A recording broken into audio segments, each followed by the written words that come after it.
Yo, what's good with y'all boys, man? So look, we're back with another one. As promised, we're going to talk about the jersey system, because there's still a few people somewhat confused about it and what's going on with that part of the update. And then we're going to get into the talent system rework and kind of what everybody's been talking about it. There have been a lot of different opinions on the way that they decided to handle it. Okay, so first off, for the jerseys, for anybody that didn't know, they did add jersey accessories to the game. That's why you see I got the little leg sleeves and the arm sleeve, even though I don't have an exclusive jersey on. Okay. Important details about this first are that you do need an exclusive jersey to do this. So if you don't have one yet, that is the reason you can't see any of this stuff over here in the game yet, because you're going to have to click on this jersey button over here, and you need an exclusive or one of these regular jerseys first to do so. Okay. Now, once you do have it, because there are also people that don't know where to go buy it from, come to the shop, go jerseys, and then you can go to gear. That's where I got the black face mask from, both of the arm sleeves. You can get the goggles in here, hand tape, finger tape, all kinds of different stuff, right? Now, biggest concern that's really being seen with this is that people are somewhat iffy about actually buying accessories, since they do cost black cards, and you need those if you want to save up for exclusives, right?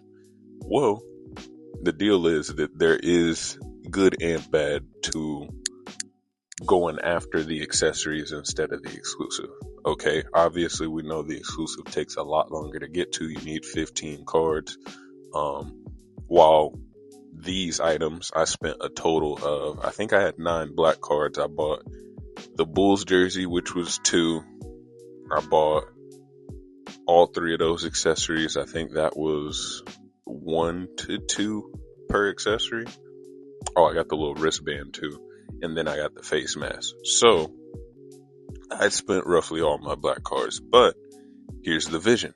All right. First off, since I already have jerseys that I like that are non-exclusives, I can switch between any of these on a regular basis now, and I'm kind of okay with my fit. Before the accessories, the non-exclusive jerseys didn't feel like very good purchases, because you wear them for a little bit, and then after a while, it's like, it doesn't look that good. You end up throwing something else on.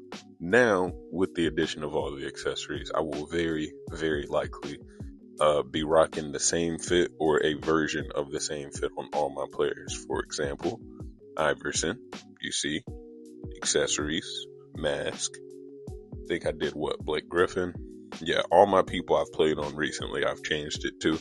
And I'm going to be doing the same thing for everybody else. So now, while I don't have an exclusive, I have a fit that I'm going to wear like I would do an exclusive if I actually had it. I would put it on. I don't care about the bonuses in the game like that, for real, from the exclusive jerseys. So to me, it was only ever about finding a fit that you wanted to use on somebody that you'd use for a long period of time, spending those black cards worth it, right? So, if you know you want a specific exclusive jersey, or even if you don't like them, like for example, okay, with Ant, he gets this exclusive. Okay, that's not what I was trying to bring up. He gets their home jersey exclusive. All right, nothing's wrong with it. I would have preferred the away jersey for the colors, or even one of the alternate jerseys or something. It's just not my favorite one. And with the addition of what they did, I could go through, if I really wanted to, buy the other version of the jersey, throw the accessories on with it. I'm going to be missing his number, but overall the character is going to look a bit cooler than they would have the other way, in my opinion, right? So it helps out with a lot of different things, giving you a little bit more flexibility and customization, whether you just like the way that the accessories look, or even if you just really want an exclusive, but you need something to hold you off until then because you can't stop spending. It's understandable. Okay. Now, getting out of there and going to this talent situation. Like I said, a lot of people have had very mixed opinions on it because can we bring up there we go. A lot of people have had very mixed opinions on it. If you don't know already and haven't logged in for whatever reason, since the update, they reset all players and now everybody has a different talent tree when you go into it compared to how it was before.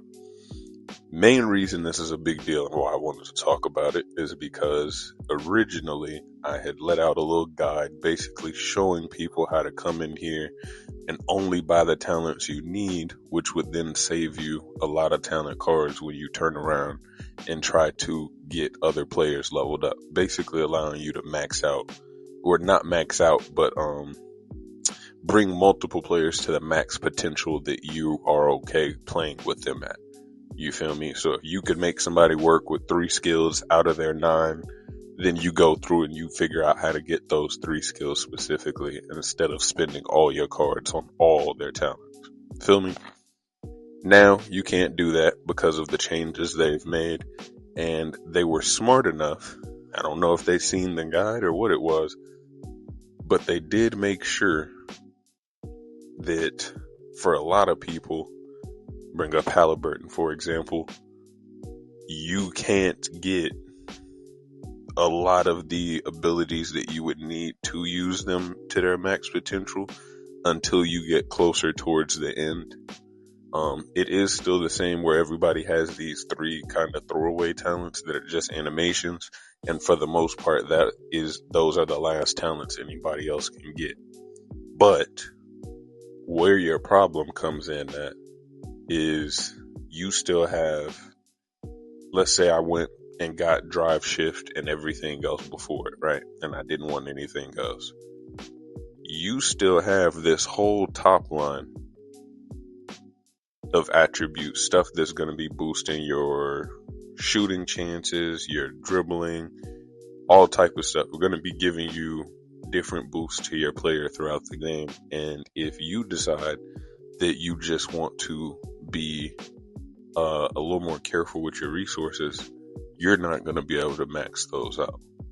Meaning that now it's not as simple as not just going for certain talents. You're actually going to be putting your player at a statistical disadvantage by taking them into games and them not being maxed out. Even if you don't want the little animations, just because the other stuff is fairly important, right?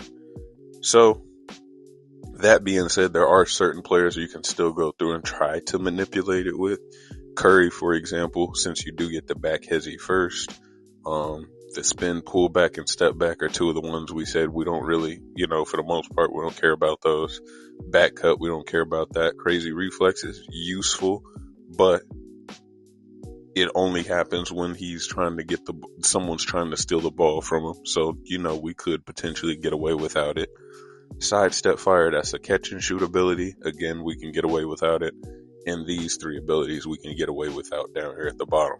But then, like I said, you come down to the area where you're missing all these extra shooting percentage boosts and speed and morale and all this different stuff. You're going to be missing out on all those stats if you try to stick faithful to just spending a certain amount of resources. So I guess y'all let me know how you feel about it.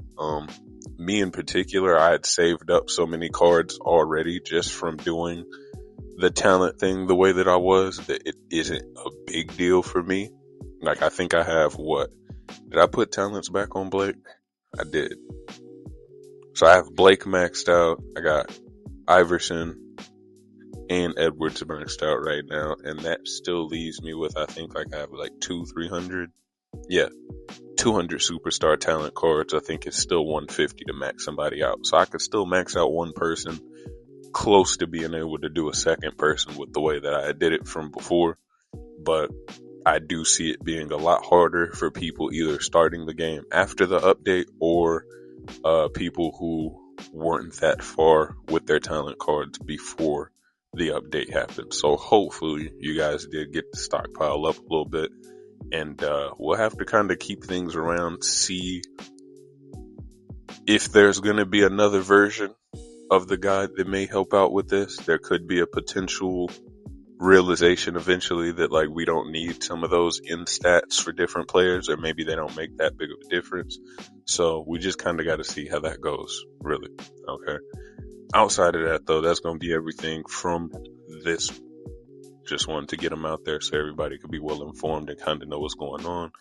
I appreciate y'all for watching as always. If you want to join the Discord, link will be in the description.